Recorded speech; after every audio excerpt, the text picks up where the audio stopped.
Morning, अस्सलाम वालेकुम। Rising Pakistan में आपको कहेंगे खुश आमदीद। मेरे साथ हैं मोहम्मद शुएब, मेरे साथ है Sabeen Farooq. Good morning. Rising Pakistan में आपको कहेंगे वेलकम। और आज प्रोग्राम के आगाज में सबसे पहले बात करेंगे कि आपको भी पहाड़ पुकारते हैं। कभी आपको ऐसा महसूस हुआ कि पहाड़ बुलाते हैं, पहाड़ पुकारते हैं? जैसे मैं अक्सर स्टेटस लगाता हूँ माउंटेन्स कॉलिंग लेकिन आप जाते बड़ा कम है। अक्सर मैं वैसे आपकी एक तकरीबकारी जो देती हैं। तकरीबकारी मैंने प्रोड्यूसर ने छुट्टियां आपको देनी है, मैं मासूम बेचारी, मैं तो खुद छुट्टी मांगती रह जाती हूँ। लेकिन मेरी बात सुने, मैं आपकी वैसे तकरीबकारी अक्सर ये भी होती है कि अक्सर लोग जो है ना वो पुरानी वीडियोस कहीं ना विजिट किया हुआ होता है, वीडियोस गैलरी में क्योंकि वो मैंने नहीं अपलोड की होती, क्योंकि वो सेव्ड होती हैं। अब जब वीकेंड आता है, चाहे उन्होंने उस जगह पे जाना हो ना जाना हो, वो कहते हैं जी माउंटेन्स कॉलिंग। नहीं ऐसा नहीं होता। माउंटेन्स कॉलिंग का स्टेटस तब आता है जब आपने कहीं जाना हो, और वो माउंटेन्स पे उस टाइम पे गए हुए नहीं होते, बट वो लोग वो स्टेटस अपलोड नहीं, ये बिल्कुल गलत बात है।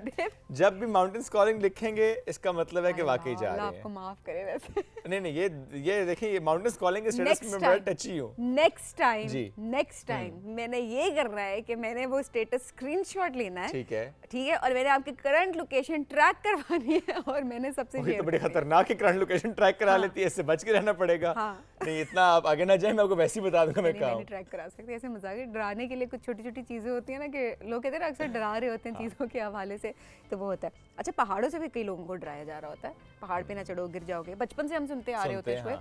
पहाड़ की तरफ ना जाओ, या फॉर एग्जांपल जैसे बच्चों के साथ ट्रैकिंग करने जाए तो अच्छा ये यहाँ पर ना जाओ, इस ट्रैक पर जरा एहतियात से स्लिप हो जाओगे, तो समटाइम्स ये हो रहा होता है। But at the same time एक ऑपोजिट मामला भी होता है। कुछ लोग पहाड़ों से बहुत मोहब्बत भी करते हैं, पहाड़ों का जो रुख करते हैं, या जो पहाड़ों पे रहते हैं, पहाड़ों के आसपास रहते हैं। आई मस्ट से कि हम भी उन ब्लेस्ड लोगों में से हैं। वैसे तो पाकिस्तान में आप देखें ना कि पहाड़ भी, सहरा भी, हर तरह का मौसम भी, हर तरह की टेरेन भी।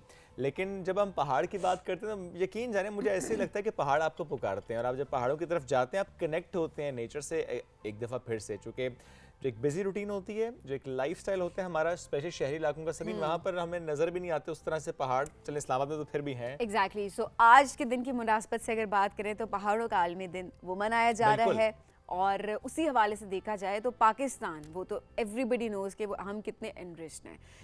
हमारे पास कितने कुदरती वसाइल हैं जिनमें पहाड़ भी शामिल हैं। दुनिया की अगर बात की जाए, 8000 से बुलंद जो चोटियाँ हैं, जो 16 ओवरऑल हैं पूरी दुनिया में, उसमें से 8 जो है वो पाकिस्तान में। So we are so blessed, और हमें इसमें एक ऑनर फील करना चाहिए कि हम इतने ब्लेस्ड हैं, अल्लाह ताला ने हमें इन पहाड़ों से भी नवाजा है। सो आज के दिन की मुनासबत से हमें इस चीज़ के बारे में ज़रूर सोचना है कि क्या हम अपने पहाड़ों का उस तरह ख्याल रख रहे हैं, हम इस कुदरती जो हमारे पास ये जो वसाइल हैं, क्या हम उनका उस तरीके से ख्याल रख पा रहे हैं जिस तरीके से हमें मिले थे, और स्पेशली इसके इर्द गिर्द जो लोग रहते हैं, क्या हम उनका ख्याल रख रहे हैं, क्या हम माहौल का ख्याल रख रहे हैं। तो आज हमारा शो भी इसके ऊपर फोकस करेगा, और आज हम इन चीज़ों को डिस्कस भी करेंगे, स्पेशली उन लोगों को शुएब जो आपने बताया, जो पहाड़ों से मोहब्बत करते हैं और उनका ख्याल भी रखते हैं, और स्पेशली जब वो पहाड़ों पर जाते हैं, और स्पेशली अगर हम K2 की बात करें, उसको सर करना कितना मुश्किल है। तो आज एक ऐसे मेहमान भी हमें ज्वाइन करेंगे जिन्होंने K2 सर किया है। नॉट जस्ट K2, कुछ और चोटियां भी, जैसे गशरबरम 1, गशरबर 2, और बहुत सी और चोटियां भी हैं। हर चोटी सर करना मुश्किल होती है। तो आज ऐसे 2 माउंटेनियर्स हमारे दरमियान मौजूद होंगे जिनसे हम आपकी मुलाकात कराएंगे। लेकिन इससे पहले कि हम उनकी तरफ बढ़ें और उनसे आपकी मुलाकात करवाएं, चूंकि पहाड़ों की बात हो रही है, तो ऐसे में सभी जब हम इकोसिस्टम की बात करते हैं, ज़ाहिर है बहुत सी चीज़ें एक दूसरे से लिंक्ड होती हैं। हमारा कौमी जानवर मारखोर, क्योंकि पहाड़ों पर ही पाया जाता है, स्पेशली अगर हम नॉर्थ की तरफ जाएं। वैसे तो हमें सिंध, आइबेक्स, बलूचिस्तान में भी नज़र आता है, बट अगर मैं बिल्कुल मारखोर की बात करूँ, जो कि चित्राल या हमें गिलगित वाली साइड नज़र आता है, तो उससे मुतालिक 2 दिन से खबर जो कि बहुत ज़्यादा उस पर डिस्कशन भी हो रही है, ट्रॉफ़ी हंटिंग। बहुत से लोग इससे मुतालिक जानते हैं और बहुत से लोग नहीं भी जानते। ट्रॉफ़ी हंटिंग जिसमें होता यह है कि स्पेशली जो फॉरेनर्स होते हैं उनको लाइसेंस दिया जाता है। अच्छा, इस लाइसेंस की बहुत भारी कीमत होती है। तो रवां सीज़न का जो पहला शिकार है, 11 साल ये मारखोर बताया जा रहा है कि जिसको 9 तारीख को शिकार किया गया है। रोनाल्ड जो वाइटन है जिन्होंने शिकार किया। अच्छा, कुछ उनकी उम्र 70 साल बता रहे हैं, कुछ 80 बरस उम्र रसीदा शख्स हैं जिन्होंने वो मारखोर का शिकार किया। अच्छा, इस पर एक जब भी ट्रॉफ़ी हंटिंग से मुताल्लिक कोई खबर आती है सबीन, तो एक डिस्कशन शुरू हो जाती है सोशल मीडिया पर, स्पेशली कि अच्छा शिकार क्यों किया। तो इस पर हम हर दफ़ा बताते हैं, आज फिर बता देते हैं कि जो शिकार होता है ये इसलिए किया जाता है कि जो उससे हासिल होती है रकम वहीं के लोगों को, लोकल कम्युनिटी को दी जाती है, ताकि उसकी अफजाइश के लिए किस तरह से उसकी बेहतरी के लिए हम क्या कर सकते हैं। तो वेलबींग, कम्युनिटी की वेलबींग के लिए और स्पेशली मारखोर्स की वेलबींग के लिए इस बजट को यूटिलाइज भी किया जाता है। जो लोकल्स हैं वो उसकी अफजाइश पर काम कर रहे होते हैं, तो इसलिए वो जरा पैसा उस पर लगता भी है। बट स्टिल ऑब्वियसली लाइसेंस होना बहुत इंपॉर्टेंट है। आप कर नहीं सकते So और इस बार ये पहला शिकार सबीन जो है, क्योंकि ज़रा इसमें ये भी हो रहा होता है जब वो शिकार करते हैं, वो जो तस्वीर बनती है तो उसमें उसके ना इंच मेजर करते हैं उसके सींगों के। तो जो इस बार शिकार हुआ है उसके जो सींगों की लंबाई है वो 49.5 इंचेस है, तकरीबन 50 इंच। तो नॉर्मली देखते हैं 50, 51, 52, 53 तक मैंने जितनी खबरें देखी हुई हैं पिछले चंद सालों में कि वो ट्रॉफी हंटिंग हुई है। Quite interesting. तो इस हवाले से एक वीडियो भी है हमारे पास, वो उन्हीं शख्स की वीडियो है, उनके आसपास लोग भी हैं। हम दिखाना ही चाहते हैं कि वो बुजुर्ग हैं, बट स्टिल आप देखें कि उनका शौक पहाड़ों पर जाने का, शिकार करने का। वीडियो आपको दिखाते हैं।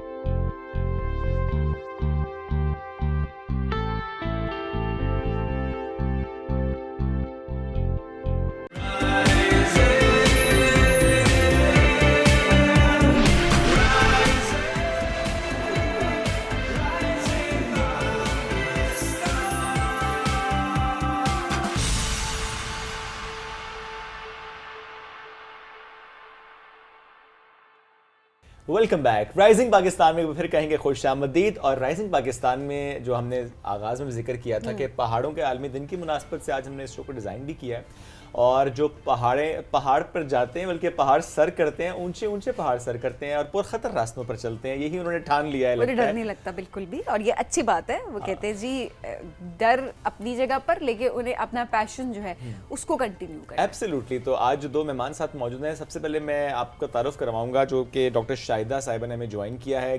पेशे के एतबार से तो शी इज़ अ गायनेकोलॉजिस्ट, लेकिन I don't know how she manages. Doctors की रूटीन बड़ी टफ होती है, बट समहाउ शी मैनेजेस कि वो पहाड़ों की तरफ जाती हैं, पहाड़ सर करती हैं।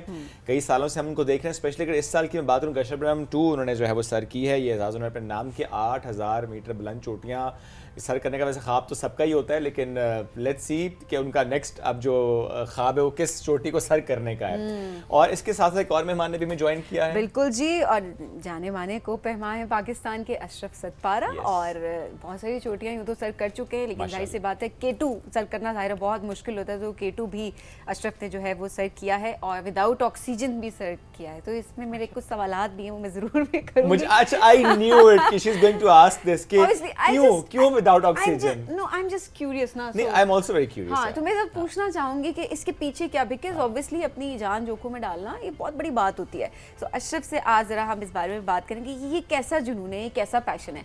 सो डॉक्टर शाहिदा और अशरफ सतपारा हमारे साथ मौजूद हैं, उनसे आपकी मुलाकात तो हम करवाएंगे, लेकिन उससे पहले इनके बारे में एक छोटी सी वीडियो हमारे पास मौजूद है कि किस तरह से ये सर करते हैं, किस तरह से इनका काम है। तो आइए जरा मिलकर देखते हैं।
माशाल्लाह, वी आर सो प्राउड अपने इन माउंटेनियर्स पर जो कि पाकिस्तान का नाम रोशन कर रहे हैं। और इस तरह से पहाड़ सर करना जो हमने पहले भी डिस्कस किया, it's very tough, it's very challenging.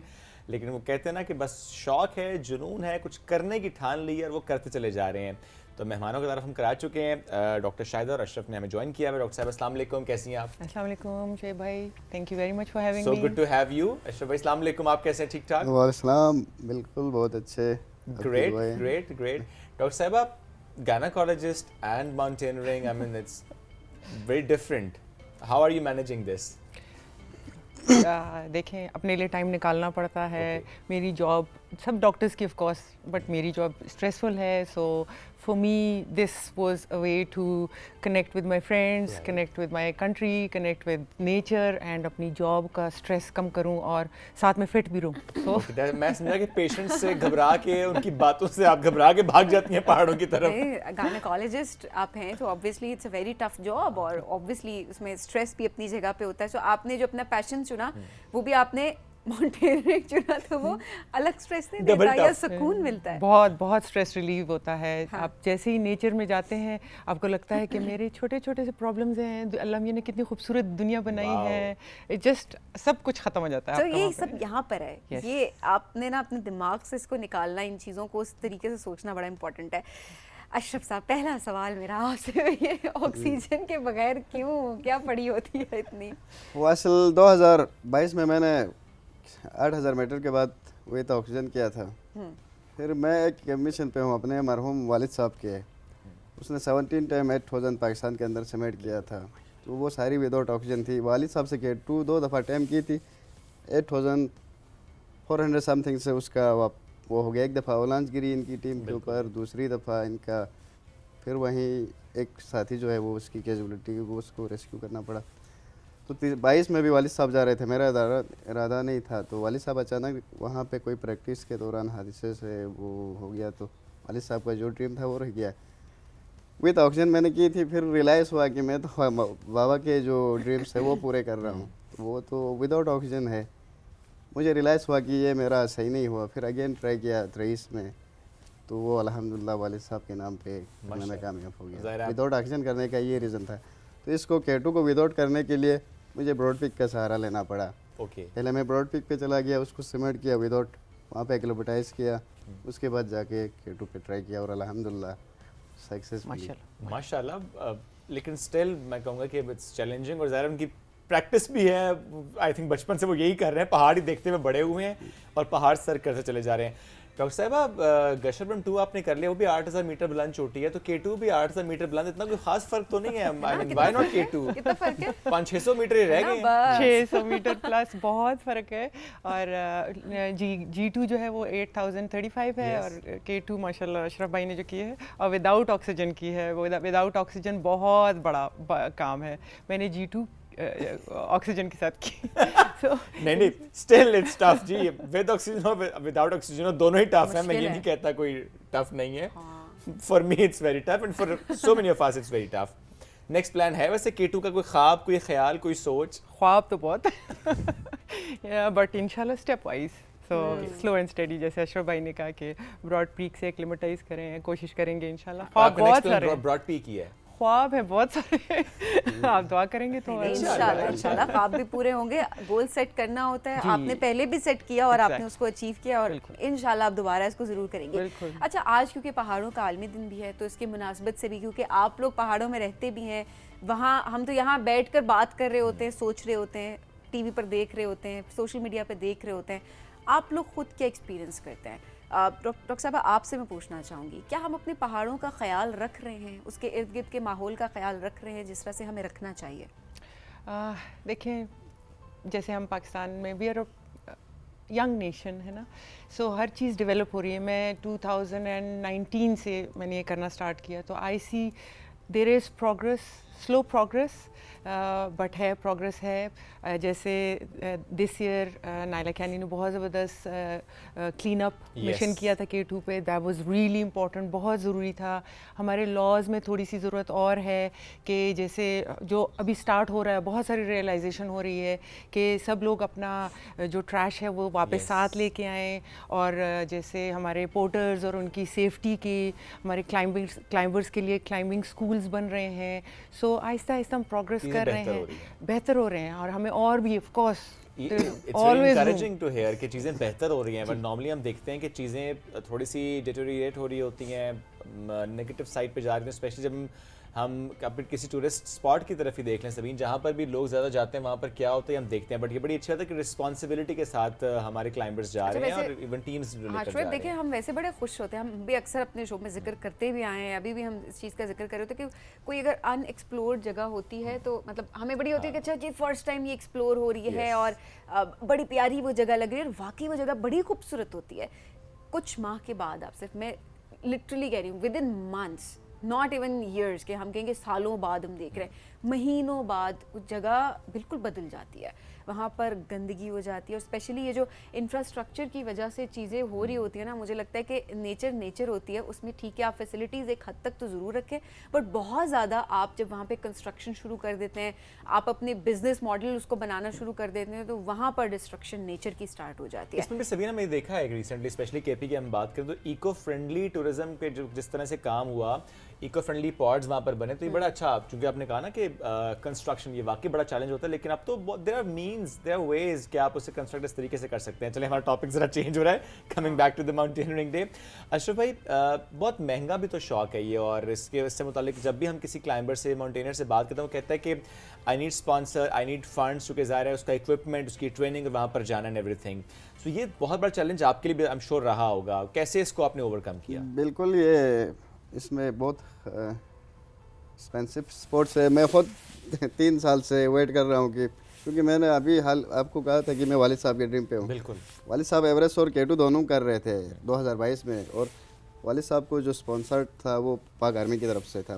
वालिद साहब की ज़िंदगी ने हया ना कि उसके साथ, तो मैं खुद इंतज़ार में, हालांकि मैं सुईन अर्दन स्पोर्ट्स का शुक्रगुजार हूँ कि वो उन्होंने क्लाइंबिंग को ज़िंदा रखा हुआ है। पाकिस्तान के वाहिद एक वो इदारा है जिन्होंने क्लाइंबिंग स्पोर्ट्स को ज़िंदा रखा हुआ है। सही। मैं सुईन अर्दन के एज ए प्लेयर भी हूँ, लेकिन स्पॉन्सर अब तक मुझे नहीं मिला है एवरेस्ट जाने के लिए, क्योंकि विदाउट स्पॉन्सर के हम नहीं कर सकते। वैसे पाकिस्तान के अंदर हम कुछ कर सकते हैं, लेकिन आउट कंट्री जाके मुश्किल है, बहुत मुश्किल है। लेकिन अगर हम आउट कंट्री की बात भी करें, कितना फ़र्क है? फॉर एग्जांपल अगर किसी माउंटेनियर ने पाकिस्तान में कोई चोटी सर करनी है या बाहर जाकर करनी है, एक तो डिफरेंस कितना, यहाँ पर कितना खर्च हो जाता है?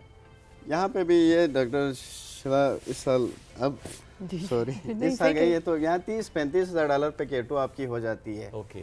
एवरेस्ट पे हम चले जाते हैं तो इसका डबल है। एवरेस्ट की रियलिटी है 14,000 तो सिर्फ उस पे आपने पे करने के ऊपर चढ़ने के लिए एवरेस्ट के, तो उसके अच्छी कंपनी से आप सर्विस लेंगे कोई 65,000 60,000 डॉलर उसकी वो होती है सर्विस चार्जेस। तो ऑब्वियसली वो डिपेंड कर रहा होता है, बिल्कुल सर्विस पे डिपेंड कर रहा होता है, सर्विस पे डिपेंड कर रहा होता है, बट सारी फैसिलिटीज अगर हो तो बड़ा महंगा शौक है। डॉक्टर साहब फिर जितना कमाती हैं क्लिनिक से, अपनी जॉब से, मुझे लगता है वो अपने शौक पे आप लगा देती हैं। थोड़ा सा अपने हस्बैंड से भी कर्जा ले लेते हैं। अच्छा ये नौबत भी आ जाती है तो शौक पूरा करने के लिए कर्जा नहीं, उनका फर्ज है। नहीं, मैं जो हूँ मेकअप रूम में जब हमारी बात हो रही थी तो आपके हस्बैंड कहते मैं तो, मेरी बेगम का शो है, मैं तो एज ए सेक्रेटरी यहाँ पर आया, तो मैंने कहा इससे बेहतर जॉब कौन सी हो सकती है, यही तो बेहतर सबसे बेस्ट जॉब है। सपोर्ट कितनी इंपॉर्टेंट होती है? बहुत ज़्यादा ख़वातीन के लिए भी, but we are human beings, हमें सोसाइटी की सपोर्ट चाहिए, हमें घर वालों की बहुत ज़्यादा सपोर्ट चाहिए, हम एक दूसरे को पुश करते हैं, और एक इंसान के करने की बात नहीं। जैसे अशरफ भाई ने कहा, बहुत ज़्यादा इनको तो बहुत ज़्यादा स्पॉन्सरशिप्स की ज़रूरत है, और शुक्र अल्हम्दुलिल्लाह आपकी जैसे आप अवेयरनेस करवा रहे हैं, लाइमलाइट दिखा रहे हैं, तो इस तरह और प्रमोट हो रहा है और माउंटेनियरिंग को, because Pakistan is blessed with 5-8,000 and unlimited, और इतने पीछे जो एग्जैक्टली 6-7,000 बेहिसाब। तो जितना हम प्रमोट करेंगे उतना पाकिस्तान ऊपर जाएगा, उतने पाकिस्तान के लोग जाएंगे, उतने हमारे ज़बरदस्त टैलेंटेड क्लाइंबर्स आगे जाएंगे। और इसमें एक चीज़ और भी हो रही है, जब हम प्रमोट करते हैं इंटरनेशनल क्लाइंबर्स भी आ रहे होते हैं, इंटरनेशनल टूरिस्ट भी आ रहे होते हैं।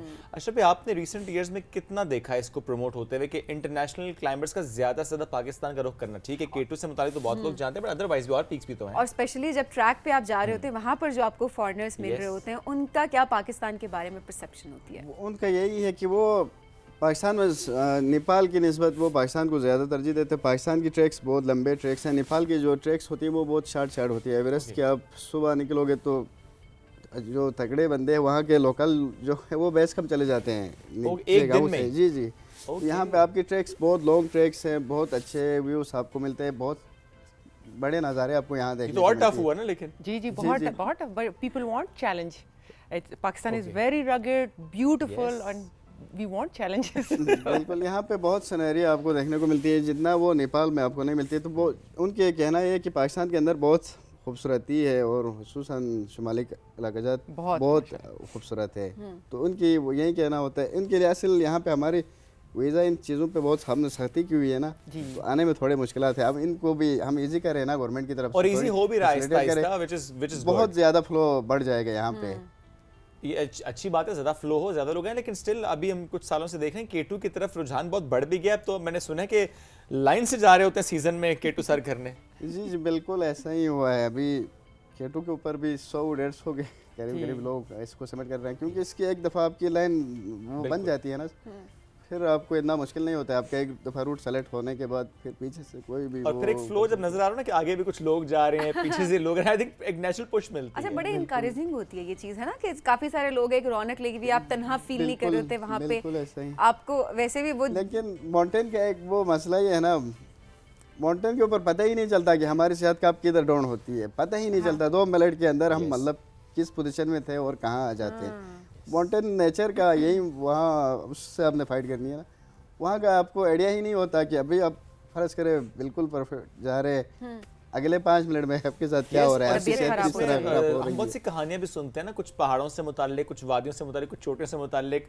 अब कुछ बड़ी मिथ्स भी होती हैं। कोई ऐसा वाक्य जो आपके साथ पेश आया हो किसी भी एक्सपीडिशन में, जिसको आज तक आप सोचते हो कि I don't know what happened actually, कि स्टिल आपको अनआंसर्ड? आपसे पूछूंगा, लेकिन पहले अशरफ भाई आप मुझे बताएं कोई ऐसा वाक्य जो आपके जहन में आ रहा हो किसी एक्सपीडिशन में, जो कि स्टिल आपके लिए एक मिथ है। अम्मी याद आ गई मुझे। मैं इधर था ये स्वाद वाली साइड पे ना, वहाँ ये फलकसर पे क्लाइम कर रहा था, तो मेरे साथ लाहौर से दोस्त थे। ओके, मैं जाके वो देखा तो वो 5,000 समथिंग है उसकी हाइट, या 6,000 है।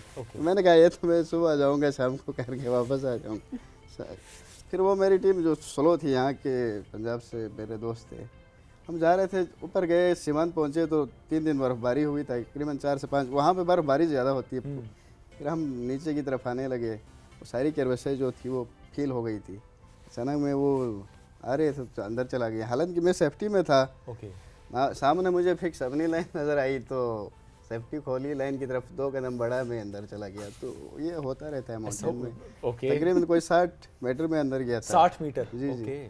तो अल्हम्दुलिल्लाह वो उस वक्त क्या सोच रहा रहता है, ट्रेनिंग वो अच्छे थे, तो उन्होंने कोई 40 मिनट के अंदर अंदर मुझे बाहर निकाला। थोड़ी बहुत चोटें आई थी, लेकिन मैं चल के आया अल्हम्दुलिल्लाह। माशाल्लाह। इस तरह होते हैं माउंटेन में, एयरवेस का वो अवलांच, रॉक फॉल, ये mountain part of that game. जी जी, यही चीज़ों सामने लड़ सुन के परेशान हो, हमें डर लग रहा है यहाँ पे, लेकिन सही सी बात है, आप यूज्ड टू है। तो एक वो होता है ना कि माइंड में लेकर भी चल रहे होते हैं कि ऑलरेडी आप प्रिपेयर्ड होते हैं मेंटली कि ऐसा कुछ हो सकता है। डॉक्टर साहबा, कोई ऐसा मोमेंट आपको याद हो जिसमें बड़ी मुश्किल हुई हो, जिस तरह से अभी अशरफ ने बताया? अशरफ भाई तो माशाल्लाह एक्सपर्ट है, आई जस्ट डिड वन। लेकिन जब हमने स्टार्ट किया, हम ये इसी तरह अशरफ भाई कैंप 1 से चले G2 एंड कैंप 2 की तरफ जाना था।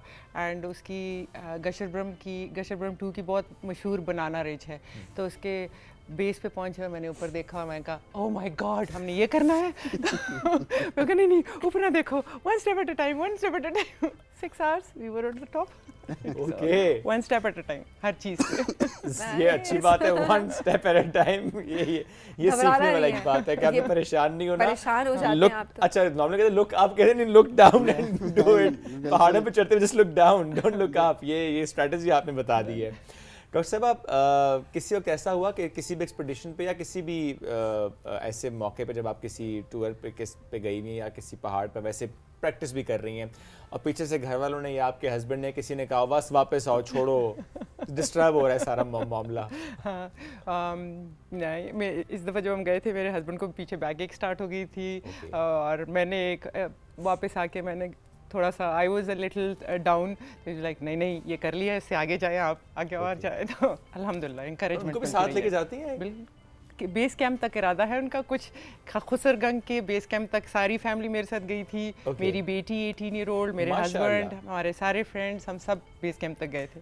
तो इंशाल्लाह आहिस्ता आहिस्ता उनको और फिट करके अच्छा, तो ये फैमिली में है बेसिकली। सो अच्छी बात है कि एक माहौल बना हुआ होता है, तो आपको ज़्यादा मुश्किल नहीं हो रही थी किसी को समझाने में कि शौक सबका है और फिर एक उसको परसू कर रहा है? शुरू में था, आहिस्ता आहिस्ता सारे मिल गए साथ। आपने जबरदस्ती मिला दिया सारों को साथ, आपने कहा नहीं, health is very important. Health is very important. अच्छा, माउंटेन्स में की तरफ जाना ये वाकई आपको हेल्दी करता है? जी बहुत ज़्यादा। आप हर चीज़ प्लान करें, ट्रेन करें उसके लिए, it's a sport, extreme sport है ना, तो इसके इक्विपमेंट है, इसकी ट्रेनिंग है, इसके रूल्स हैं और आप हम सारे एक दूसरे से सीखते हैं।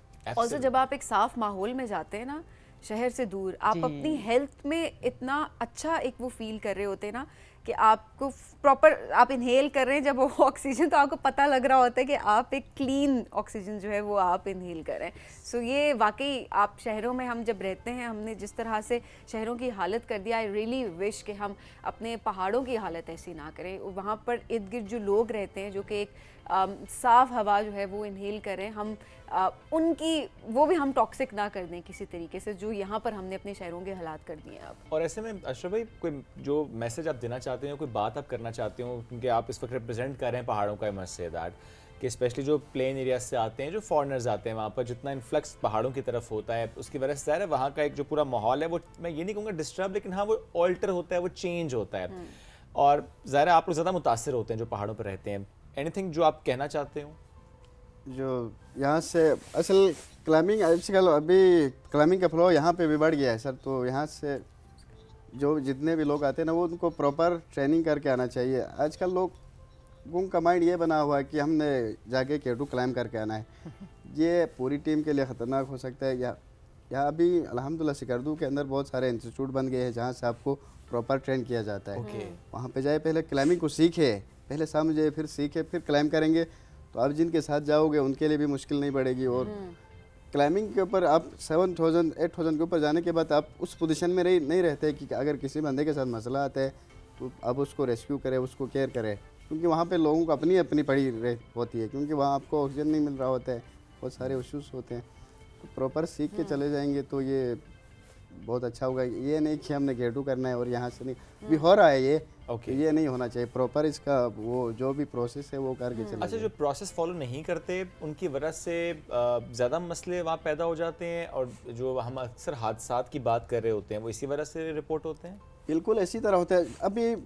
अभी आपने देखा कि वो पूरा एक लेन आपकी K2 के ऊपर जा रही है, तो अभी मुझे कुछ समझ नहीं आ रही है, मैं फंस जाता हूँ, तो मेरी वजह से जो है सारा एक ट्रैक वो आपकी जाम हो जाती है। ये चीज़ें प्रॉपर हमने सीख के करनी होती है, ये नहीं कि हमने ये जो K2 करके आए, ये बहुत खतरनाक। अच्छा, मेरा ख्याल है इस हवाले से भी ना पॉलिसीज़ बड़ी इंपॉर्टेंट हैं, बिकॉज हम हाईलाइट करते हैं कि कहाँ पर किस दिन की मुनासबत से क्या चीज़ बेहतर हो सकती है। तो मेरा ख्याल है ये एक बड़ी अच्छी सजेशन होगी कि इस हवाले से पॉलिसीज़ बने, चेक एंड बैलेंस हो, कि आपको एक लाइसेंस इशू किया जाए, एक परमिशन लेटर हो आपके पास जहाँ पर आपका फिटनेस टेस्ट किया जाए, आपने उससे पहले कितनी चोटियाँ सर की हुई हैं, सो दैट K2 पर जाने से पहले एक लाइसेंस, एक परमिशन लेटर आपके पास हो, सो दैट हम हादसात से बच सकें। बड़ी होता नहीं है वैसे? मैं ऐड करना चाह रही हूँ कि हर पहाड़ के लिए लाइसेंस होता है, लाइसेंस लेना होता है। जो मैंने बाकी क्लाइंबर से सीखा, स्पेशली जो पाकिस्तान में इतना नहीं है, जो मैंने बाहर से सीखा एंड विच आई वांट कि हम इम्प्लीमेंट करें, उनकी जैसे लाइसेंस मिलता है और हम एवरीबडी लैंड्स इन स्कर्दू से हम आगे जाते हैं ना, बिल्कुल सिर्फ नांगा पर्वत के लिए थोड़ा सा डिफरेंट जाना पड़ता है। तो जो स्कर्दू में जब लाइसेंस के लिए आते हैं तो कंपलसरी 3 क्लासेस कर दें कि जी ओके आपने इक्विपमेंट का ये होना चाहिए। जैसे मेरी फ्रेंड्स जो जिनके साथ मैंने क्लाइंबिंग की और माशाल्लाह बहुत ख़वातीन करती हैं, हमारा तो पूरा ग्रुप ख़वातीन का था, तो जो आई थी उन्होंने कंपलसरी 3 क्लासेस की हुई थी, क्योंकि आपके पास बैग में ये होना चाहिए, सेफ्टी इक्विपमेंट, ये चीज़ यहाँ होनी चाहिए, आपने पैर ऐसे रखना है, आपने 3 क्लासेस 1-1 2-2 घंटे की, एंड वो लाइसेंस के साथ आपका सोर्स ऑफ रेवेन्यू भी बन जाता है। गिलगित बल्तिस्तान के ही ट्रेनर्स स्कर्दू में करेंगे, उनका एम्प्लॉयमेंट हो जाता है, लाइसेंस के गवर्नमेंट को रेवेन्यू मिलेगा, वो और एरिया की बेटरमेंट। आई थिंक लाइसेंस का मसला नहीं, फिर लाइसेंस के बाद ट्रेनिंग जी 2 या 3 दिन की, जो क्लाइंबर्स वहाँ पे रहते हैं यूजुअली अपना सामान लेने के लिए रह रहे होते हैं और अपना इक्विपमेंट पूरा करने के लिए रह रहे होते हैं, तो एक घंटे की क्लासेस कर ले। क्यों नहीं हो रहा, ये तो मुश्किल काम नहीं है। वो असल बस है, अभी फैशन हो गया है ना, क्लाइंबिंग फैशन हो गया है, हकीकत है। तो इसमें बहुत सारी वो हो रही है, तो इसको प्रॉपर समझ के करेंगे तो बेहतरी की तरफ नहीं, ये बड़ा इंपॉर्टेंट, क्लाइंबिंग एक फैशन हो गया। क्या वाकई आपने ऐसा देखा किसी को जैसे सिर्फ इसलिए वहां पर आया हो कि उसने जो कि पोस्ट करने के मैंने ये कर लिया? मुझे नहीं लगता है। कैसे हो सकता है? जान जोखिम में डालना इतना रिस्की है। यही अभी वो देखे ना, मैं इसमें अपने जो हमारे मरहूमिन है उनको हरजाए तहसीन पेश करता हूँ कि उन्होंने इसको इतना मतलब वो किया है। क्लाइंबिंग को पहले तो कोई जाते नहीं थे, अभी अली सतपारा हो गए, मरहूम वालिद साहब हो गए, एम मुराद रिसली, इनकी वजह से पाकिस्तान की मतलब क्लाइंबिंग कम्युनिटी को इतना फैम मिला है कि अभी तो हर कोई चाह रहा है कि मैं भी K2 में जाऊं और पाकिस्तान का फ्लैग लहराऊं, अपनी वो सोशल, ये अभी बहुत पैशन भी तो है ना कि आप K2, मुझे नहीं लगता कि कोई सोशल मीडिया पे पोस्ट करने के लिए जाता सवाल रखते हैं, how is it possible? I mean K2 a passion और अ फैशन, नहीं मतलब अब क्या सोशल मीडिया इतना हमारे ऊपर सवार हो के हम अपनी जिंदगी का रिस्क लेने को तैयार हैं उसके लिए, हाउ इज इट पॉसिबल? आप इस बारे में क्या सोचते हैं, स्पेशली पहाड़ों के इर्द गिर्द जो लोग इस वक्त जो हमें सुन रहे हैं, हमें देख रहे हैं, आप जरा कमेंट करके बताएं आप इस बारे में क्या राय रखते हैं, और स्पेशली वो लोग जो इरादा रखते हैं K2 सर करने का, पहाड़ों पे जाने का, क्या ये वाकई पैशन है? उनके पीछे मोटिवेशन क्या? मैं डॉक्टर साहब से पूछता हूं, डॉक्टर साहब जो ज़रा ख्वाब होता है K2 सर करना, आपकी मोटिवेशन K2 सर करने के लिए क्या है? पाकिस्तान का प्राइड है K2, एंड ख़वातीन में सिर्फ नाइला ने किया हुआ है, समीना बेग ने किया हुआ है, पाकिस्तानी ख़वातीन करें। देखें हमारा पहाड़ है, हमने सर करना है ना, हमने करके दिखाना है। बाहर से लोग आ रहे होते हैं, उनकी ज़िंदगी का ड्रीम होता है, सो जितना हम करेंगे उतना हमारे मुल्क हाईलाइट होगा। और जब आप काम करते हैं तो आपको अपने बारे में पता चलता है कि मेरी स्ट्रेंथ क्या है, मेरी वीकनेस क्या है। आपको जितना हम गिलगित बल्तिस्तान जाते हैं उतना हमें मुल्क के बारे में पता चलता है अपने। सो एंड देन वो जो इंटरनेशनल टूरिस्ट भी आ रहे होते हैं, वो जो पीपल टू पीपल कांटेक्ट होता है, आप ये देखें ना कि ये कितना इंपॉर्टेंट 2 मुल्कों के लिए होता है कि आपका ताल्लुक बन रहा होता है, आपकी दोस्तियां हो रही होती हैं, व्हिच इज वेरी नाइस। अच्छा, ख़वातीन के लिए आपने वहाँ पे क्या माहौल देखा है, कितना उनको सपोर्ट किया जाता है, कितना इनकरेजिंग है? क्योंकि हम ये देखते हैं कि ठीक है हमें पोर्टर्स भी मर्द ज़ाहिर नज़र आ रहे होते हैं, गाइड्स में भी हमें ये नज़र आ रहा होता है, तो ख़वातीन के लिए ख़वातीन गाइड्स का होना या पोर्टर्स या फॉर दैट मैटर वहाँ पे स्टाफ का होना, ये कितना इंपॉर्टेंट है ताकि और ख़वातीन भी इनकरेज होती हैं, उनको ज़रा अच्छा माहौल लगता है? हाँ, अभी अल्हम्दुलिल्लाह ख़वातीन का फ्लो बढ़ रहा है पाकिस्तान से, बहुत सारी ख़वातीन क्लाइंबिंग की तरफ आ रही है, बहुत सारी मतलब 6000 7000 की पिक्स पे क्लाइंब करना शुरू किया है।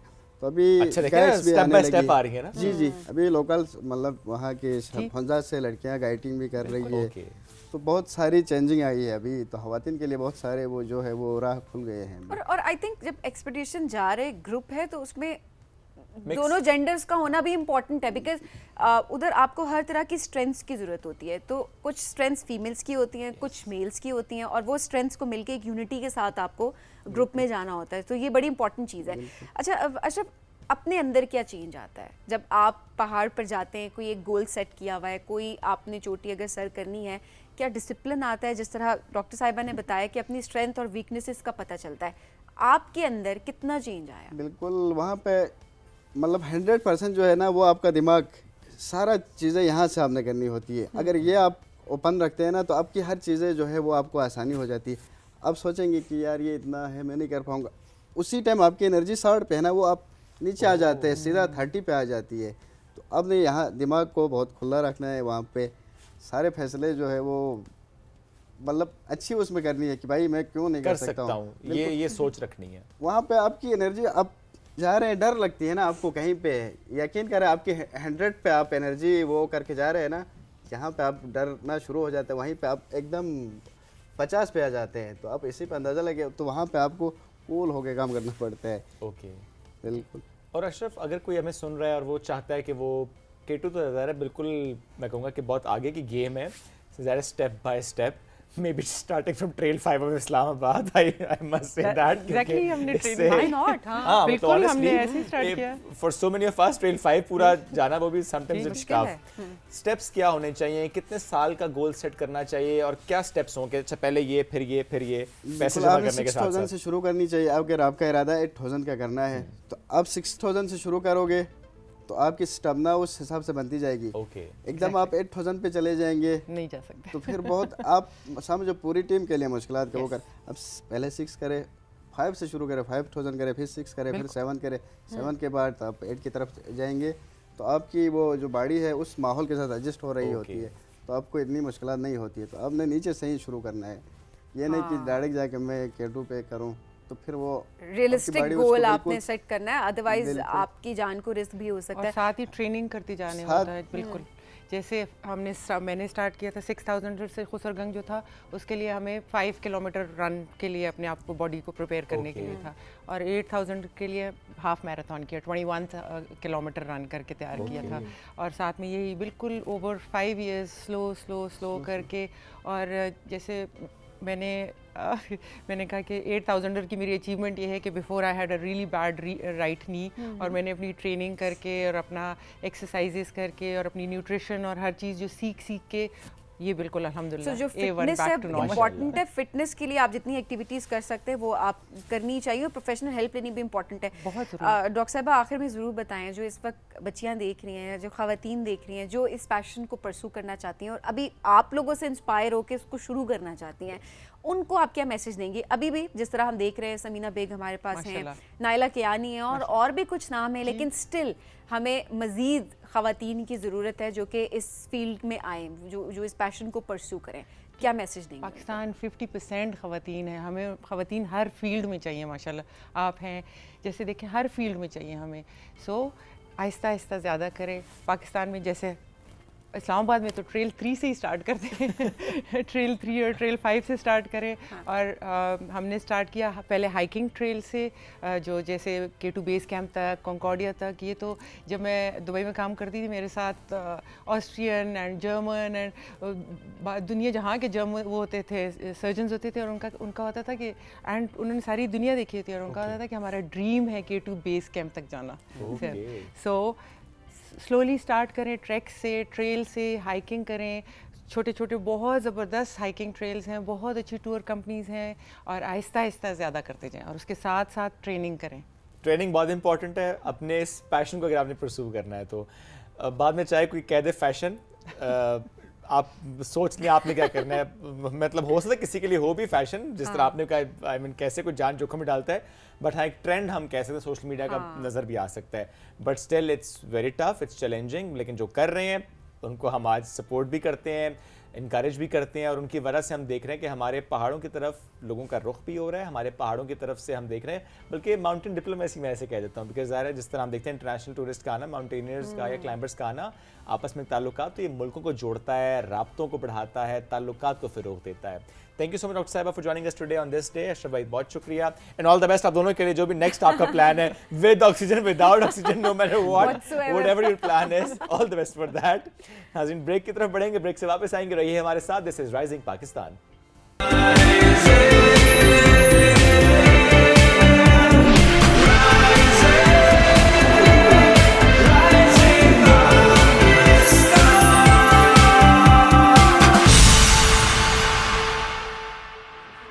Welcome back. राइजिंग पाकिस्तान में एक बार कहते हैं खुश आमदीद। और अब बात करते हैं वीलॉगिंग की। और जब हम बात वीलॉगिंग की कर रहे हैं या वीलॉगर्स की कर रहे हैं तो उसमें नज़र आता है अच्छा कुछ वीलॉगर्स ने जैसे कि हम देखते हैं कि अपना अपना जॉनरा, अपनी अपनी डोमेन होते हैं। कोई फूड की तरफ होता है, कोई ट्रैवल की तरफ होता है।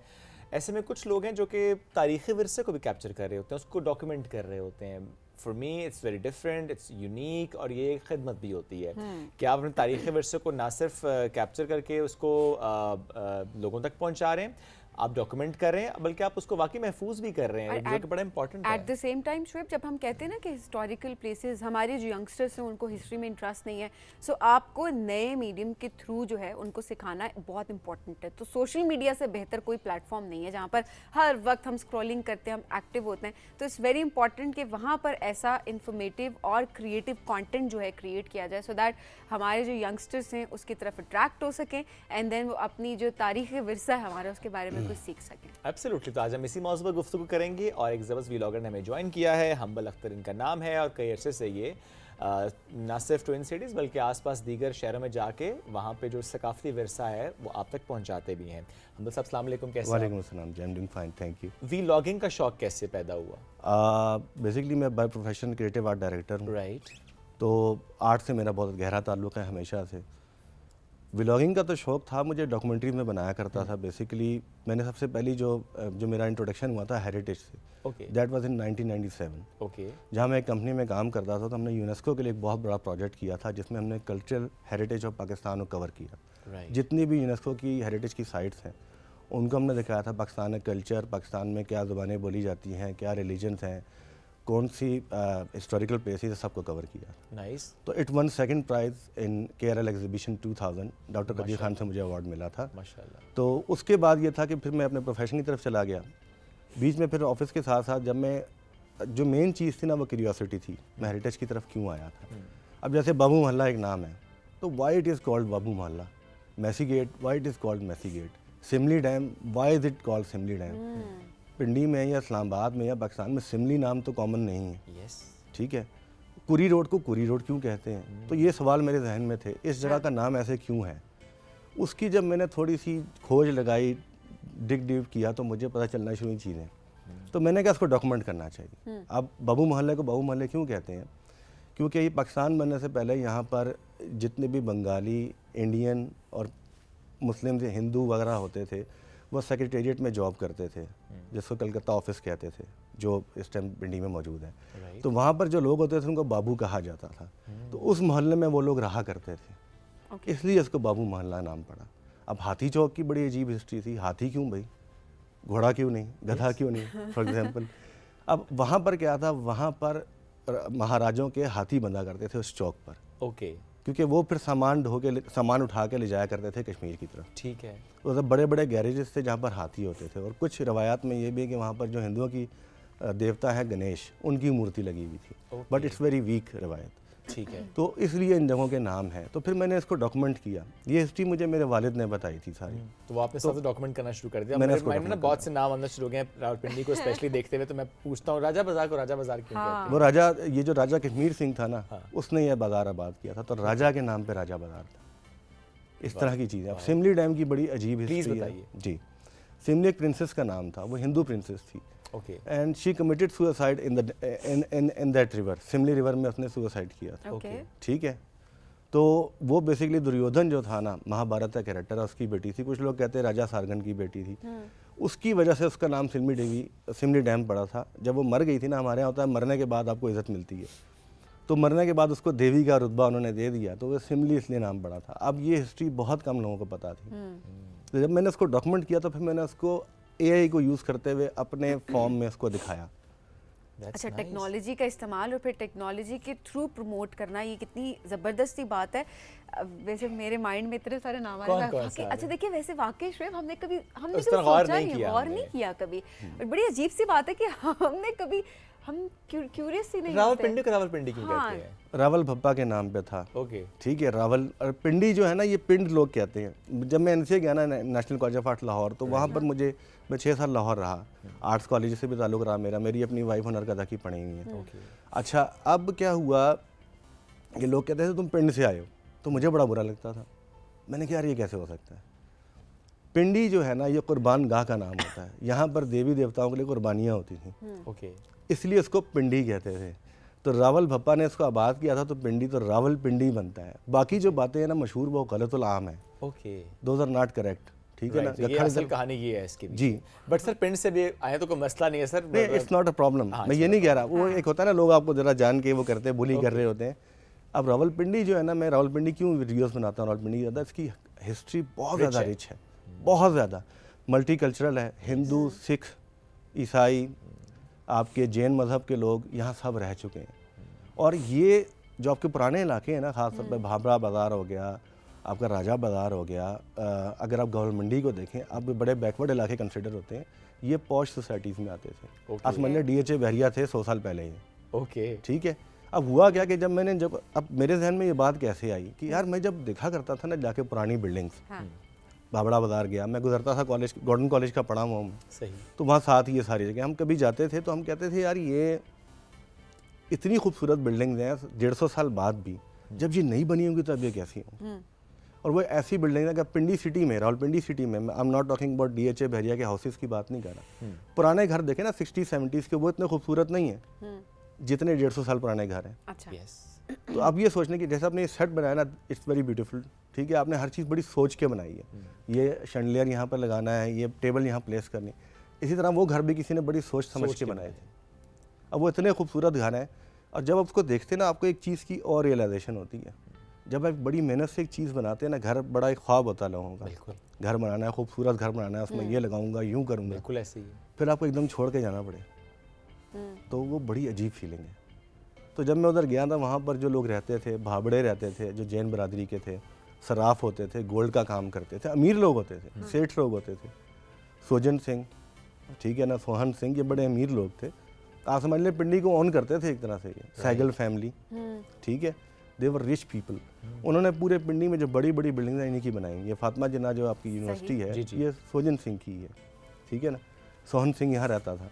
बाग सरदारा जो है वो सोजन सिंह की बेटी थी, सरदारा जो थी, सही। तो ये इसलिए नाम भी पड़ते हैं, और ये जगह बड़ी ही कल्चरली रिच भी थी और बड़ी अमीर लोगों की जगह। अच्छा, और आपके लिए तो बहुत काम है यहाँ करने को, क्योंकि आप जैसे आप बता रहे हैं कि कल्चरली वेरी रिच रावलपिंडी, और उसमें तो आई थिंक आपको हर गली, हर मोहल्ले में, हर चौक चौराहे में ऐसे कोई ना कोई जो है वो जरूर होगा। अच्छा, ये मोती महल को मोती महल क्यों कहते हैं? जो मोती बाजार है ना, बेसिकली मोती बाजार के नाम से मेरा ख्याल है मोती महल है। अब मोती बाजार की बड़ी अजीब हिस्ट्री है।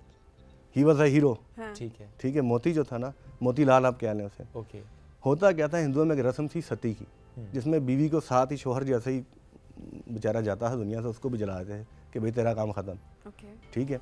अब जो औरतें उस रस्म से बचने के लिए अपने घरों से भागती थीं, तो मोतीलाल एक साहब थे मोती बाज़ार में, उनका आश्रम था, वहाँ पर पनाह लेती थी आके। ओके, ठीक है। अब क्या होता था कि वहाँ पर जब वो पनाह लेती थी तो वो, अब उनको अपना गुज़राकात भी करना है, ज़िंदगी की कमाई भी करनी है, there should be able to generate income, तो उसने इनको एम्पावर किया था। ओके, वो जो कशीदाकारी या छोटे मोटे काम, हार बनाना, वो चीज़ें करती थी, बाहर इनके स्टॉल लगे हुए होते थे, राइट। वहाँ से वो मोती बाज़ार फिर शुरू हुआ था। ओके, वहाँ से बुनियाद पड़ी। और उसी के पास है बन्नी चौक। बन्नी की बड़ी प्यारी हिस्ट्री है। प्लीज़। बन्नी की बेसिकली सबसे पहले मैंने ही वीडियो बनाई थी, बाबू मोहल्ले की भी और बन्नी की भी। ठीक है। माई वीरू दी बन्नी, बन्नी कहते हैं तालाब को जहाँ पानी होता है। अब हिंदू सिख जहाँ भी रहते थे ना, ये बड़े अच्छे अच्छे तालाब बनाते थे। यस। अच्छा, एक चीज़ हमें क्लियर कर लेनी है, हम लोगों के कॉन्सेप्ट जो हमें दिया जाता है ना, ये नापाक होते हैं या ये इस तरह गलत लोग होते हैं, ऐसा नहीं है। हर जगह पे अच्छे बुरे लोग होते हैं, हर जगह पे, बिल्कुल ऐसे। ठीक है। तो ये तालाब ज़रूर बनाते थे जहाँ हम ये सुबह स्नान करते थे। तो बन्नी में वो तालाब था, वो तालाब का नाम था। माई वीरू कौन थी? जो उस तालाब की केयर टेकर थी। ओके। वो उस तालाब को साफ रखती थी, वो उसकी केयर तालाब तो नहीं है ना? नहीं, उस पर मार्केट बन चुकी है। ओके, ठीक है। तो उस तालाब को जब उसको जो उसने रखा, उसके नाम से माई वीरू वो मशहूर हुई थी। She was a pious woman, Hindu थी। जो सामने उसके तांगा स्टैंड है ना बन्नी में, उधर वो रहा करती थी अपने शौहर के साथ। तो इसलिए बन्नी नाम है उसे। और साथ ही करतारपुरा सिखों का इलाका था। यहाँ पर जो ताजिर थे ना, सिखों में ट्रेडर्स थे, वो रहा करते थे। जो खत्री हिंदू थे और ताजिर सिख थे। साथ ही ये जो सैदपुरी गेट है, ये भी इंतहाई रिच इलाका था। ओके। फिर भावड़ा बाजार आ जाता है, फिर सारे इलाके आ जाते हैं। अच्छा। राजा बाजार में इनके कारोबार थे सबके। ओके। इतने पुराने बाजार, वो तो खैर जब आप विजिट करते हैं उन बाज़ारों को, तो आपको उनकी जो गलियां वहाँ पर जाके भी अगर आप थोड़ा सा ऊपर देखें, वो चौबारे देखें, तो आपको अंदाज़ा होता है कितने पुराने हैं। अच्छा, वो हम लगता है कि आज पूरे रावलपिंडी को एक्सप्लोर कर रहे हैं कि रावलपिंडी का एक इलाका, उसकी हिस्ट्री क्या, मरी रोड की हिस्ट्री क्या है, जस्ट बिकॉज के इसका रुख मरी की तरफ है। That's it. अच्छा, मरी रोड पहले मेन रोड नहीं हुआ करता था। ये कश्मीर रोड जैसा ना, जिसको डलहौजी रोड कहते थे, ये मेन रोड होता था। अच्छा जी। कश्मीर रोड याद आ रहा है? Very simple. वैसे क्या कुछ जगह याद आ रही जो आप सोच रहे हैं? माइंड में इतनी सारी हैं, मतलब देखिए ना, कश्मीर रोड को कश्मीर क्यों कह रहे हैं? कश्मीर तक जाता है। कश्मीर तक जाती है। अब कश्मीरी बाजार में कश्मीर के ताजिर आके अपना सामान बेचा करते थे, इसलिए दैट्स। एंड देन कोहाटी बाजार। गुवाहाटी बाजार का मैंने अभी तक एक्सप्लोर नहीं किया। शुक्र है कोई सवाल कोई हमने ऐसी ऐसा किया कि जगह सर ने वहाँ पे कहा कि नहीं वो नहीं, बिकॉज उन्होंने माशाल्लाह काम इतना किया। चलो नेक्स्ट सर गुवाहाटी बाजार पे आप कर सकते हैं, हमने एक आइडिया दे दिया है आपको। ये सारा कुछ आपके फादर की तरफ से आपको मिला या आप इसमें ज़्यादा कुछ रिसर्च खुद करनी पड़ी? रिसर्च बहुत ज़्यादा करनी पड़ती Okay. है। अभी नॉर्मली ये होता है जो मैंने देखा है, स्क्रिप्ट इज़ वेरी इंपॉर्टेंट। मेरी वाइफ मेरे साथ स्क्रिप्ट लिखती हैं बैठ के मेरा सारा, उसमें रिसर्च बहुत इंपॉर्टेंट है। ये नहीं होता कि आपने किसी की वीडियो देखी, किसी और की देखी, दो चीज़ें यहाँ से उठाई आपने अपनी मिक्स करके बना दी। That's a very wrong approach professionally. ठीक है, क्योंकि आपको नहीं पता वो बात ऑथेंटिक है कि नहीं। एब्सोल्युटली। अब आपको बड़ी मज़ेदार बात बताता हूँ। पिंडी में एक इलाका है जहाँ पर एक घर है जिसको यहूदियों घर मशहूर किया हुआ है, क्योंकि उस पर स्टार ऑफ डेविड बना हुआ है। ओके, ठीक है, अब उस पर 3-4 वीडियोस लोग बना चुके हैं। अच्छा, मैं उसके ओनर को जानता हूँ जिसने वो घर बनाया था। He is a Muslim. Okay, 1950s में उसने घर बनाया था। 1950s में देयर वाज नो ज्यू इन रावलपिंडी। ओके, ठीक है, तो वो कह रहा भाई मुझे कहाँ से तुमने यहूदी, मेरे दादा को तुमने कैसे यहूदी डिक्लेयर कर दिया। अब उस पर वीडियोस बन रही हैं। ओके, स्टार ऑफ डेविड जो ये एक डिज़ाइन एलिमेंट है, ठीक है, पहली बात ये है। ठीक है, इसको हिंदुइज्म में भी है, जैनिज्म में भी है। षटकोना कहते हैं इसको, सतकोना। ठीक है, ठीक है, तो उसको उसने एज अ डिज़ाइन एलिमेंट बनाया उन्होंने उसको यहूदी घर पर और 3 स्टिल वीडियोस बन रही हैं बन उस रही पे। अगेन देखिए कितनी इररिस्पॉन्सिबिलिटी के साथ कंटेंट हो रहा है। इसीलिए मैं बात करते हैं कि सोशल मीडिया पर रिस्पॉन्सिबल कंटेंट की बहुत ज़्यादा ज़रूरत है। इसका वाकई फुकदान है कि रिसर्च के साथ अगर आप कंटेंट क्रिएट करेंगे तो आपको लगेगा कि आपने खिदमत भी की है। ये जो आपने साथ कहा ना कि content is very important, script is very important, और आपने कहा कि जो भाभी हैं वो स्क्रिप्ट में बहुत काम करती हैं, तो इसका मतलब है आपके पीछे सारा तो काम भाभी कर रही हैं। एक कामयाब मर्द के पीछे एक औरत का हाथ होता है। 100%। आप देखिए, मैं जॉब करता हूँ, 9 to 6 में जॉब करता हूँ। ठीक है, मेरे पास सिर्फ वीकेंड्स का टाइम होता है वीडियोस पे काम करने के लिए।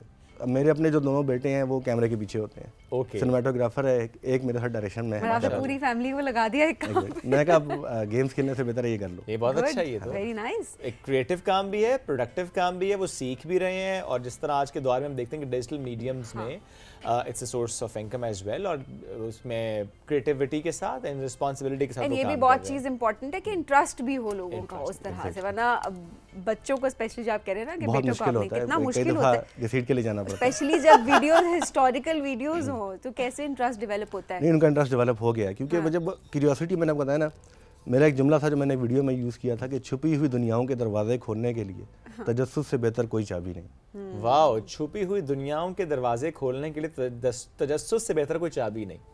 ब्रिलियंट, जबरदस्त। ये तो एक पैगाम भी है आप सबके पैगाम लिए, भी I है think। सबके लिए। और शुएब मैं तो इस सेगमेंट से थोड़ा सा मैं इंस्पायर हुई हूँ। आप लोग भी जरा इस पे फीडबैक हमें ज़रूर दें। आई वुड लव कि हम एक सेगमेंट डिज़ाइन करें हर वीक के लिए, जहाँ पर हम एक एरिया जो है उसकी हिस्ट्री जो है उसको हम एक्सप्लोर कर रहे हों, और आप लोग भी वो सजेशन ज़रूर दें। रावलपिंडी इस्लामाबाद से निकल के पाकिस्तान के कोई भी ऐसे इंटरेस्टिंग नाम आपको किसी जगह का, उसकी कोई हिस्टोरिकल उसकी कोई हिस्ट्री है, उसकी तारीख़ी अहमियत क्या है, उसके बारे में हम ज़रूर बात किया करें। सो आप हमें व्हाट्सएप भी करें, आप हमें ज़रूर बताएं जगहों का भी, और उस जगह के बारे में आप क्या जानते हैं। Absolutely। सो वो हमें ज़रूर बताएं। मेरा ख्याल है बड़ा इंटरेस्टिंग सेगमेंट है। डिफरेंट अप्रोचेस भी आएंगी, बहुत सी नई नई कहानियां भी आएंगी, और मिथ्स भी पता लगेंगी। मिथ्स पता चलेंगी, और उसमें हो सकता है कि फिर सामने आए कि अच्छा हकीकत क्या है और अफसाना इसमें क्या है। बहुत शुक्रिया सर, साथ मौजूद थे, अपने काम से मुतालिक हमसे डिस्कस कर रहे थे। इसी के साथ हम एक ब्रेक की तरफ बढ़ना है, ब्रेक से वापस आएंगे, रहिए हमारे साथ। This is rising Pakistan.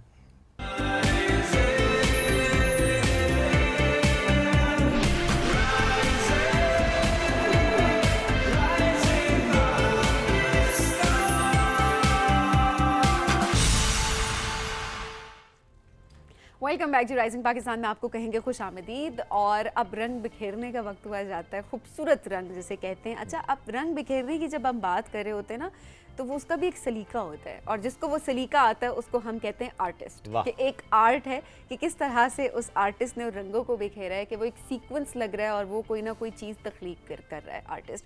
सो एक ऐसे आर्टिस्ट हमारे साथ इस वक्त मौजूद है, बड़ी ज़बरदस्त उनकी पेंटिंग से, अदब से उनका बहुत लगाव है, रानीपुर से उनका ताल्लुक़ है, और जाहिर सी बात है जब उनका आप आर्ट वर्क देखते हैं तो उस आर्ट वर्क में एक अदब की झलक आपको बहुत ज़्यादा मिलती है। मुख्तलिफ मुतअद्दिद एज़ाज़ात हैं जो कि वो अपने नाम कर भी चुके हैं। हमारे साथ मौजूद हैं अकील सोलंकी साहब। अस्सलाम वालेकुम, कैसे हैं आप? वालेकुम सलाम, बहुत शुक्रिया आपने मदू किया। बहुत शुक्रिया अकील साहब प्रोग्राम में ज्वाइन करने के लिए। सबसे पहले तो बताएं कि इस सफ़र किस तरह से शुरू हुआ, आगाज़ किस तरह हुआ आर्ट का?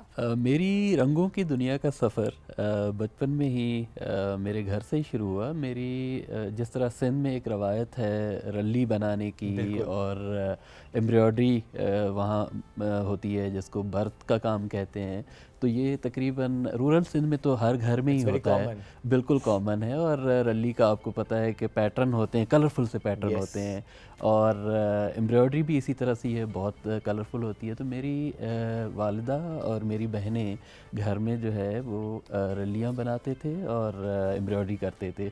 तो बचपन से ही एक तरह से बहुत आशनाई थी इन रंगों के साथ।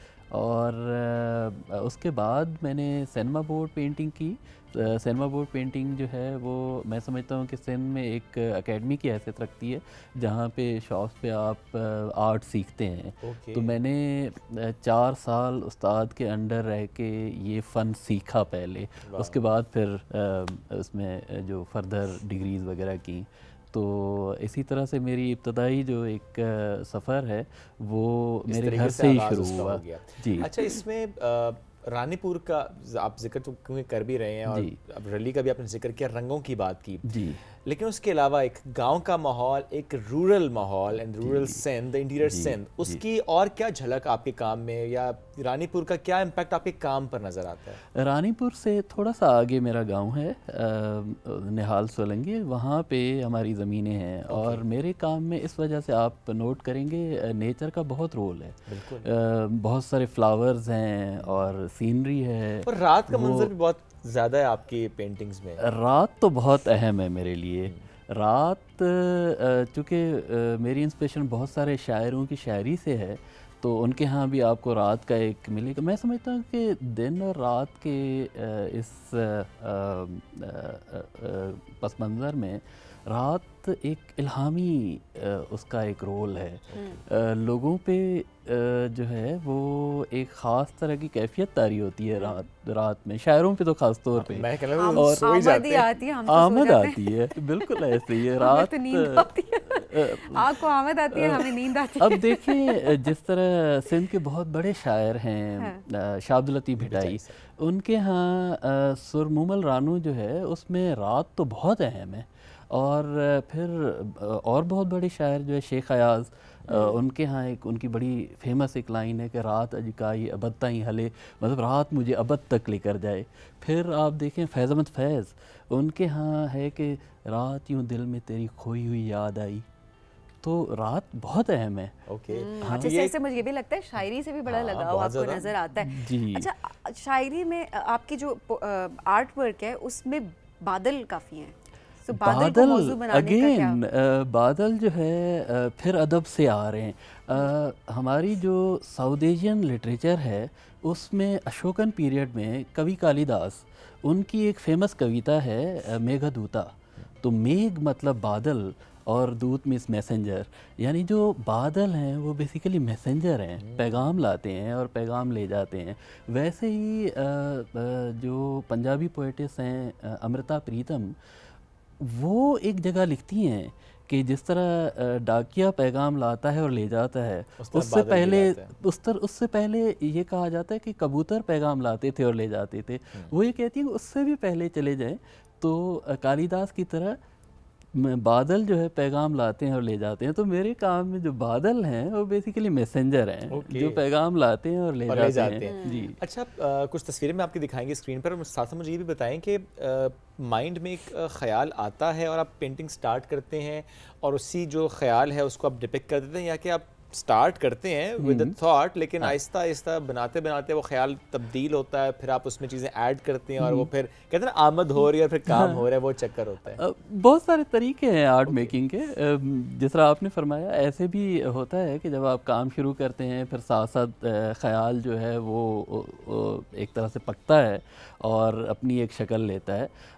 हम आर्टिस्ट जो है बहुत सारी जगहों से इंस्पिरेशन लेते हैं। ज़िंदगी से इंस्पिरेशन लेते हैं, शायरी से इंस्पिरेशन लेते हैं, लोगों से इंस्पिरेशन लेते हैं। ओह, ये तो इस वक्त जो हम स्क्रीन पे दिखा रहे हैं, ज़रा इसको एलैबोरेट करें। ये तो रेनबो नज़र आ रही है मुझे, बाकी थोड़ा इसको एक्सप्लेन करें, इट्स वेरी इंटरेस्टिंग। जी, इसमें रेनबो है और वही बादल आ रहे हैं और एक ख़ास जगह है जो कि शायद एक आर्टिस्ट का ही तख़य्युल हो सकता है। ये आप आम नहीं देखेंगे इसी तरह से, लेकिन आर्टिस्ट जिस तरह से सोचता है नहीं, उसको इसके पीछे क्या थॉट क्या है? ये जो कोसो कज़ा है, इसको उर्दू में कहेंगे, जो आ रही रेनबो है, है। रेनबो आ रही है, तो उसको और कलर्स को मैंने मिलाया है और एक ख़ास जगह बनाई है जहाँ पे ये दोनों इकट्ठे हैं। ओके, जी, वेरी नाइस। अगली पिक्चर भी चाहेंगे? अम्ब्रेला, छतरियाँ। जी, छतरियाँ देखें, छतरी आपको धूप से और बारिश से बचाती है, तो एक सेंस ऑफ प्रोटेक्शन आती है। तो छतरी ढह क्यों तो गई? मेरे लिए जो है, नहीं, मैंने उसको कंपोज किया है इस तरह से। Nice. तो छतरियाँ भी एक ख़ास वक्त आया था 2016 के बाद से मेरे काम में ये रही हैं Add हुआ। छतरियाँ। ये इस पेंटिंग का टाइटल ही मेघदूत है, जो मैंने अभी जिक्र किया भी था किया आपने, बादल एक कालिदास का। पैगाम लेकर आते जी बिल्कुल, इस पेंटिंग का टाइटल भी मेघदूत है। ओके, यहाँ पर भी बादल आपको ज़्यादा नज़र आ रहे हैं? बादल, सुबह ये के कौन सी बादल जगह है? आ रहे हैं। और ये मैं चाइना गया था 2013 में, Okay. और वहाँ पे एक इस तरह का एक पवेलियन टाइप एक मैंने जगह देखी थी। तो मेरे काम में जगहों का भी बड़ा रोल है। मैं जहाँ जाता हूँ वहाँ से इंस्पिरेशन मिलती Okay, फिर है। उस- जैसे मैं इंग्लैंड गया तो वहाँ के जगहों का भी मेरे काम में कुछ रोल है। अच्छा, वैसे काफी डार्कनेस सी नजर आती है, वो रात से आ रही है। वो रात से भी, लेकिन ऑलमोस्ट सारी पेंटिंग्स में हमने देखा है कि ग्रीनरी नहीं है, रोशनी Greenery- नहीं है। ये क्या greenery आपकी है। पर्सनालिटी को भी, पर्सनालिटी आपकी रिफ्लेक्ट होती है इसमें? रोशनी है। जब रात देखते हैं ना तो उसमें एक खास तरह की रोशनी होती है, तो वो मेरे काम में है। रात में रंगों को एक नए अंदाज से देखा नए जाता है, अंदाज से यूं कह देखा लेते हैं कि जाता उसके है। रंग ही अलग होते हैं। हाँ, रात का रंग ढंग मिजाज बिल्कुल एक सेपरेट एक होता शायराना बल्ब है, लगा दिया, शायराना रोशनी रंग कर कह ले, मेरा ख्याल है। हाँ, है, शायराना कह लेते अच्छा, हैं। वैसे शायरी में आपको बहुत इंटरेस्ट लगता है, कोई बिल्कुल है। शायरी भी अगर आप हमें सुना दें, हमारे काफी अच्छे पोइट्स हैं खुद भी करते उनकी, हैं? या खुद नहीं, भी अगर शायरी मुझे पसंद है। बहुत सारे शायर पसंद हैं, जिसमें फैज़ अहमद फैज़ हैं, शाह अब्दुल लतीफ़ बिटाई तो मैंने पहले कहा, उसके बाद शेख अयाज़ हैं, नासिर काज़मी हैं, मीर तकी मीर हैं, गालिब बड़े-बड़े हैं। नाम हैं, ज़ाहिर सी बात तो है। ये सारे मुझे बहुत पसंद हैं और मैं इनको पढ़ता रहता हूँ और वहाँ से इंस्पायर होता हूँ। फिर उन्हीं की ही शायरी से बहुत सारी याद नहीं रहती आपको ऐसी शायरी? चीज़ें होती हैं जो कि फिर मेरे काम में काम में नजर भी हैं। आती हैं और हम देख भी रहे हैं। हाँ, और ऐसे में नुमाइश जो आपके काम की होती हो, थोड़ा सा उसके बारे में बताएं कि नेशनल लेवल पर, इंटरनेशनल लेवल पर कहाँ कहाँ नुमाइश अपने काम की और कितना अच्छा रिस्पांस उस पर अब तक आया? मेरी इंटरनेशनली नेशनली नुमाइशें हुई हैं। अमेरिका में, यूके में तो मैं पढ़ा भी हूँ, तो वहाँ पे नुमाइशें हुई हैं। चाइना में 2013 में, फिर बांग्लादेश में, इंडिया में, उसके अलावा दुबई में, बहुत सारे मुल्कों में Very नुमाइशें हुई हैं। nice. पाकिस्तान में तो हुई हैं तकरीबन हर शहर में, अच्छा, जो तो- मेजर सिटीज़ हैं। तो जो लोग देख रहे होते हैं, कभी आपने उनसे फीडबैक लिया, आपका कोई आर्ट वर्क है और लोग देखकर उसको डिफरेंटली परसीव कर रहे हो? बिकॉज़ हर बिल्कुल। बंदा हर पेंटिंग को डिफरेंट तरीके से परसीव मैं करता है। समझता हूँ कि हर पेंटिंग में हर इंसान अपनी तरह की स्टोरी देखता है, और वो जब शेयर करते हैं तो आपको महसूस होता है कि अच्छा, आपने तो एक तरह का सोच के एक काम बनाया था, लेकिन इसकी ये डायमेंशन भी हो सकती है। तो वो बड़ा इंटरेक्शन जो है बड़ा मज़े का और होता है, सीखने को कितना ज़्यादा बहुत मिलता है इससे। सीखने को। और ज़ाहिर है हर काम जो है फिर हर इंसान अलग तरह का पसंद करता है। जैसे आपको वो पसंद आई जो कोसो रेनबो कज़ा वाली की थी। रेनबो वाली थी, इस तरह और बहुत सारे लोगों को फ़र्क तरह की पेंटिंग्स पसंद आती हैं। और ज़्यादा किस वक्त आप पेंटिंग करते हैं? आई मीन टाइम कैसे मैनेज करते हैं? बिकॉज ज़रा पढ़ाना भी है, साथ में काम भी करना है, and again it's very creative work, तो आप हर वक्त तो नहीं कर सकते। आपका माइंड रिलैक्स होगा, जिस वक्त आपको लगे कोई ख्याल अब आया है तो अब आपने उसको पेंट करना है। किस वक्त ज़्यादा पेंट करते हैं? मेरे रात पास- को रात में पेंट करते मेरे हैं? पास असल में रात का ही टाइम बचता है। उसकी वजह ये है कि दिन में मैं national college of arts Rawalpindi campus में पढ़ाता हूँ माशाल्लाह। और फिर रात में टाइम मिलता है और भाई रात मैं बड़ी होता इम्पोर्टेंट है इनकी जिंदगी में। मैं होता हूँ ये तो और हमें काम होता है। काम आप होता है। होते हैं और आपके साथ भी आप ही होते हैं, तो नहीं ये होता। चलें एक बल्कि अच्छी मेरी बात एक है। पेंटिंग का टाइटल था 2015 में खुद से खुद तक। आपने कहा ना कि आप अपने आप से बात खुद करते से हैं, खुद तक। खुद से खुद Nice. तक। ओके। तो उसमें भी इसी तरह से ही है, अपने आप से बात है। ज़बरदस्त। हाँ। अच्छा, आजकल हम देखते हैं बच्चों में बहुत रुझान है आर्ट का, स्पेशली बच्चियों में तो अब ज़्यादा ही देखते हैं, अदरवाइज लड़कों में भी हम देख रहे हैं। और बहुत छोटे एज में 6 साल 5 साल हम देखते हैं वो क्रिएट कर रहे होते हैं। सो एट दिस यंग एज अगर आपको लगे, मैं पेरेंट्स से मुखातिब होकर ये बात कर रहा हूँ कि अगर पेरेंट्स ये देखें कि बच्चों में ये टैलेंट है, तो व्हाट डू यू सजेस्ट उन पेरेंट्स को कि उन बच्चों को किस तरीके से उनकी परवरिश करें कि उनका ये आर्ट पॉलिश हो? देखिए जी, ये तो आपका एक तरह से कहते हैं ना बिल्ट इन है। तो ये हर इंसान बेसिकली आर्टिस्ट ही पैदा होता है। हम Okay. बचपन में हर इंसान लकीरें लगाता है, तो उसको डेवलप करने के लिए अगर आप उसको मौका फराहम करें और उसको रोकें ना, तो वो फिर आगे उसी फील्ड और में तो मौके भी सीखता बहुत हैं, अब जाता तो है। इंस्टीट्यूट्स भी हैं, अब तो टीचर्स भी हैं, बहुत सारे trainers भी हैं। institutes डिग्रीज हैं। हैं आप प्रॉपर जो हम जी, देख रहे थे। बहुत- साहब बहुत शुक्रिया, वक्त बड़ा मुख्तसर था, लेकिन बड़े मज़े की आपसे गपशप हुई। मज़ीद एग्जीबिशंस करें और मज़ीद जो है अपना आर्ट बुक लोगों को बहुत दिखाएं। शुक्रिया बहुत आपका शुक्रिया invite प्रोग्राम में किया। ज्वाइन करने के लिए। इसी के साथ आज के प्रोग्राम से हम सबको दीजिए इजाज़त। दोबारा मुलाकात आपसे कल करेंगे। बहुत सा ख्याल रखिए, दुआ में याद रखिए। अल्लाह हाफ़िज़।